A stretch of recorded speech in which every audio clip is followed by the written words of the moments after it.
हम्म हम अक्सर बाहरी दुनिया और अंतरिक्ष के अनंत रहस्यों की बात करते हैं, लेकिन आज का हमारा जो ये डीप डाइव है, वो एक ऐसे ब्रह्मांड के बारे में है जो हमारे अपने शरीर के अंदर मौजूद है।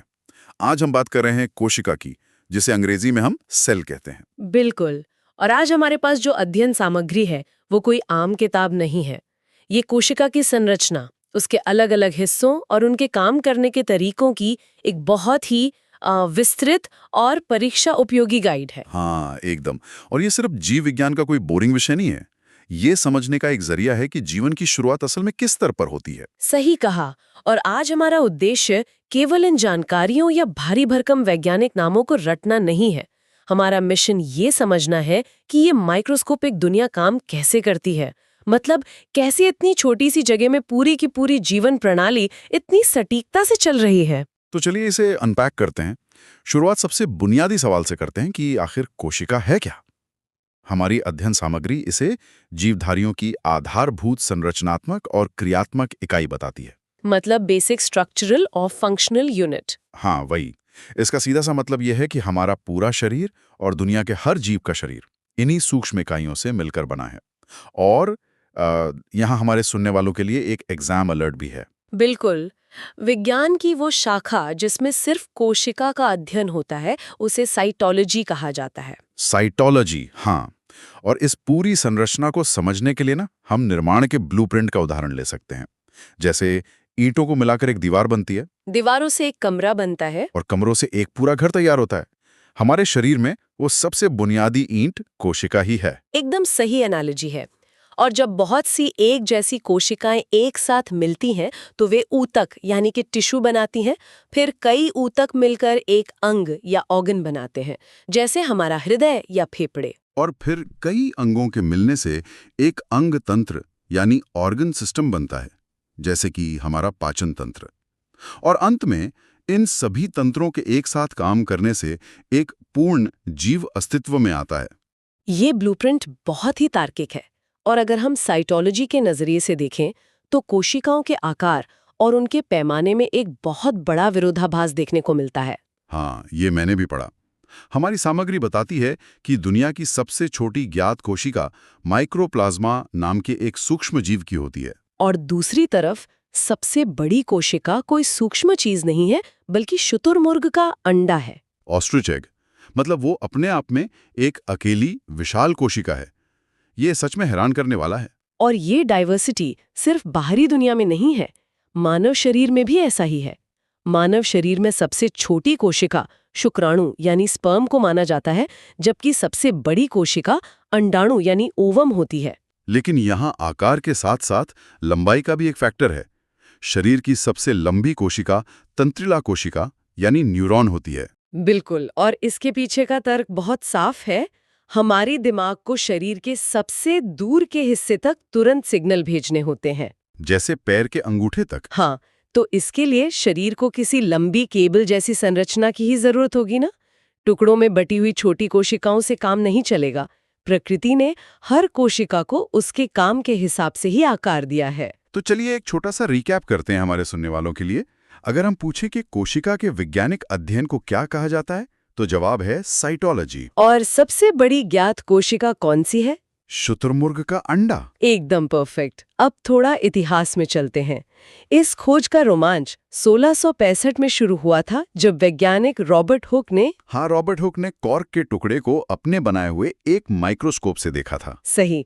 उन्होंने उसमें छोटे छोटे कमरों जैसी संरचनाएं देखीं, जो उन्हें मठ में भिक्षुओं के छोटे कमरों यानी सेल्स की तरह लगीं, और वहीं से इसका नाम सेल पड़ा। लेकिन यहाँ एक बहुत जरूरी बात है जो गाइड स्पष्ट करती है।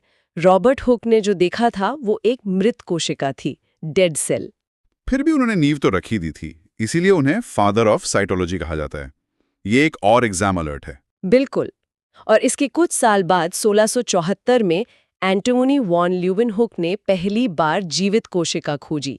उन्होंने तालाब के पानी में सूक्ष्म जीवों को तैरते हुए देखा था। इन शुरुआती खोजों के बाद असली क्रांति आई कोशिका सिद्धांत से, यानी सेल थ्योरी, जिसे जर्मनी के दो वैज्ञानिकों ने प्रस्तुत किया, वनस्पति वैज्ञानिक स्लाइडेन और जंतु वैज्ञानिक श्वान। और इसके 3 मुख्य बिंदु थे। पहला, प्रत्येक जीव की उत्पत्ति एक कोशिका से होती है। दूसरा, प्रत्येक जीव का शरीर एक या बहुत कोशिकाओं का बना होता है। और तीसरा, सबसे अहम पॉइंट की कोशिका में केंद्रक यानी न्यूक्लियस मुख्य सृष्टिकर्ता होता है। तो हमारे सुनने वाले यहाँ ध्यान दें, 1665 में पहली कोशिका रॉबर्ट हुक ने खोजी और कोशिका सिद्धांत स्लाइडन और श्वान ने दिया। ये बहुत बार पूछा जाता है। बिल्कुल। अब हम कोशिका की वास्तुकला यानी इसके बेसिक आर्किटेक्चर के अंदर चलते हैं। हमारी गाइड बताती है कि एक कोशिका के 3 मुख्य हिस्से होते हैं। कोशिका झिल्ली, जिसे सेल मेम्ब्रेन कहते हैं, कोशिका द्रव यानी साइटोप्लाज्म, जो एक जेली जैसा तरल है जिसमें अंग तैरते हैं, और बीच में बैठा केंद्रक यानी न्यूक्लियस। यहाँ झिल्ली और भित्ति मतलब मेम्ब्रेन और वॉल के बीच का अंतर समझना बहुत जरूरी है। मैं बताती हूँ। जो कोशिका झिल्ली है वो जंतु और पादप दोनों में होती है, लिपिड और प्रोटीन से बनी होती है, और ये अर्धपारगम्य होती है। Semi permeable? हाँ, मतलब ये एक चतुर पहरेदार की तरह तय करती है कि कौन से पदार्थ अंदर आएंगे और कौन से बाहर जाएंगे। लेकिन पौधों में इस झिल्ली के बाहर एक और दीवार होती है जिसे कोशिका भित्ति कहते हैं। ये मुख्य रूप से सेल्यूलोज की बनी होती है। और ये सिर्फ पौधों में ही क्यों होती है? क्योंकि जंतु तो खतरे से बचने के लिए भाग सकते हैं, तो उनकी कोशिकाएं लचीली होनी चाहिए। लेकिन पौधों को तो एक ही जगह खड़े रहना है, आंधी तूफान सहना है, इसलिए उन्हें सेल्यूलोज की इस कठोर दीवार की जरूरत होती है। एकदम सही। और यहाँ एक विशेष एग्जाम अलर्ट है। जीवाणु यानी बैक्टीरिया की भित्ति पेप्टिडोग्लाइकन से बनी होती है। पेप्टिडोग्लाइकन थोड़ा भारी शब्द है। हाँ, और कवक यानी फंगी की भित्ति काइटिन से बनी होती है। तो अगर सवाल आए कि पादप कोशिका भित्ति मुख्यतः किससे बनी होती है, तो वो सेल्यूलोज है। और कौन सा गुण प्रत्येक कोशिका में नहीं पाया जाता, तो वो कोशिका भित्ति है, क्योंकि ये जंतुओं में नहीं होती। बिल्कुल। अब कोशिका के अंदरूनी हिस्से में चलते हैं। हमारी सोर्स गाइड कोशिका के हर एक अंग को एक शहर के विभिन्न विभागों की तरह समझाती है। तो ये शहर वाली एनालॉजी मुझे बहुत पसंद आई। तो इस शहर का जो मैनेजर है वो है केंद्रक यानी न्यूक्लियस। इसकी खोज 1831 में रॉबर्ट ब्राउन ने की थी। और इसकी रचना देखें तो ये 70 से 80% प्रोटीन, 10% डीएनए और 2 से 3% आरएनए से बना है। ये कोशिका का नियंत्रण केंद्र है, इसीलिए इसे कोशिका का दिमाग या ब्रेन ऑफ द सेल कहते हैं। अब शहर है तो कारखाने भी होंगे। ये काम अंतःप्रद्रव्य जालिका यानी एंडोप्लाज्मिक रेटिकुलम, जिसे ईआर कहते हैं, और राइबोसोम मिलके करते हैं। ईआर 2 तरह की होती है, चिकनी ईआर जो कार्बोहाइड्रेट और वसा का संश्लेषण करती है, और खुरदरी ईआर। और ये खुरदरी इसलिए होती है क्योंकि इस पर राइबोसोम चिपके होते हैं। राइबोसोम कोशिका के सबसे छोटे अंग हैं। इनकी खोज पैलेडे ने की थी। ये भी 2 प्रकार के होते हैं ना? हाँ, 70S आकार के जो सूक्ष्म जीवों में होते हैं, और 80S जो जंतु और मानव में होते हैं, और इनका काम है प्रोटीन बनाना। इसीलिए इन्हें प्रोटीन की फैक्ट्री कहा जाता है। प्रोटीन बन रहा है, शहर चल रहा है, तो भारी मात्रा में ऊर्जा भी चाहिए। ये ऊर्जा आती है माइटोकॉन्ड्रिया से। इसका इतिहास भी दिलचस्प है। 1880 में कॉलिकर ने इसे देखा, 1890 में ऑल्टमन ने इसे बायोब्लास्ट कहा, और 1898 में सी बेंडा ने इसे माइटोकॉन्ड्रिया नाम दिया। इसकी अंदरूनी दीवारों के जो उभार होते हैं उन्हें क्रिस्टी कहते हैं। यहीं पर श्वसन होता है और एटीपी के रूप में ऊर्जा बनती है। इसीलिए इसे कोशिका का ऊर्जागृह या पावर हाउस कहते हैं। अब ऊर्जा बन गई तो कुछ कचरा भी निकलेगा। सफाई का काम लाइसोसोम का है, जिसकी खोज क्रिश्चियन डी डुवे ने की थी। हाँ, इसमें बहुत ही शक्तिशाली जल अपघटक एंजाइम यानी हाइड्रोलाइटिक एंजाइम्स होते हैं जो पाचन का काम करते हैं। और इसे आत्महत्या की थैली या सुसाइड बैग भी कहते हैं, क्योंकि जब कोशिका खराब हो जाती है तो ये फट जाता है और इसके एंजाइम्स पूरी कोशिका को ही खत्म कर देते हैं, ताकि शरीर के बाकी हिस्सों को नुकसान न पहुंचे। ये बहुत बड़ा बलिदान है। अब सामान बन गया तो उसे सही जगह पहुंचाना भी होगा। ये काम गोल्जी काय यानी गोल्जी बॉडी का है। कैमिलो गोल्जी ने 1898 में इसे खोजा था।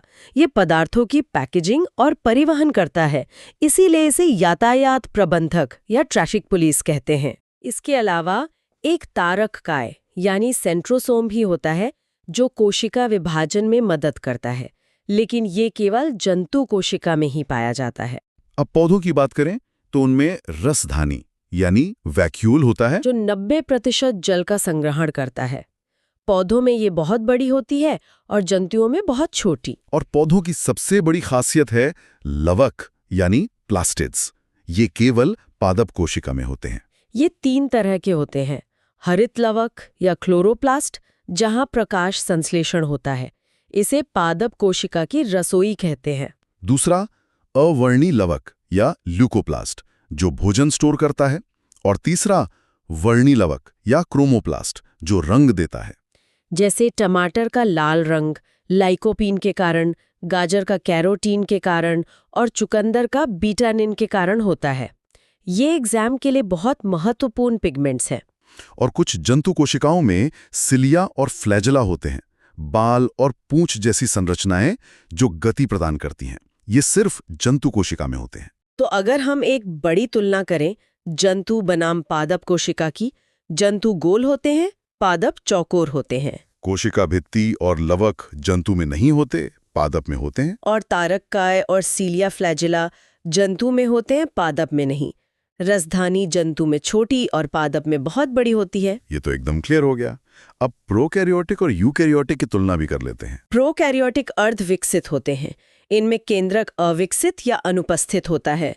राइबोसोम 70S होते हैं और श्वसन कोशिका झिल्ली से होता है, जैसे जीवाणु और माइकोप्लाज्मा। और यूकैरियोटिक पूर्ण विकसित होते हैं। इनमें स्पष्ट केंद्रक होता है। 80S राइबोसोम होते हैं। श्वसन माइटोकॉन्ड्रिया में होता है। हम इंसान, जानवर, पेड़ पौधे इसी में आते हैं। बिल्कुल। तो चलिए एक क्विक रिवीजन करते हैं। पावर हाउस है माइटोकॉन्ड्रिया, दिमाग है केंद्रक, सुसाइड बैग है लाइसोसोम, प्रोटीन फैक्ट्री है राइबोसोम, ट्रैफिक पुलिस है गोल्जिकाए, और रसोई है हरित लवक। बेहतरीन। इस पूरी चर्चा के बाद मैं हमारे सुनने वालों के सामने गहरा विचार रखना चाहूंगी। जरा सोचिए, हमारे शरीर की हर एक सूक्ष्म कोशिका अपने आप में एक संपूर्ण और आत्मनिर्भर शहर है। एकदम सच।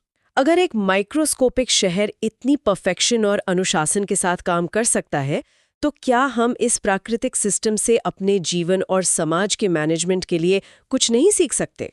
ये बहुत ही शानदार विचार है। हमारे अंदर का ब्रह्मांड हमें बहुत कुछ सिखा सकता है। आइए हम सब अपनी इस अद्भुत बायोलॉजिकल मशीनरी की कद्र करें और इस पर और सवाल उठाते रहें। आज की इस डीप डाइव में बस इतना ही। सीखते रहिए और आश्चर्य करते रहिए। मिलते हैं अगले डीप डाइव में।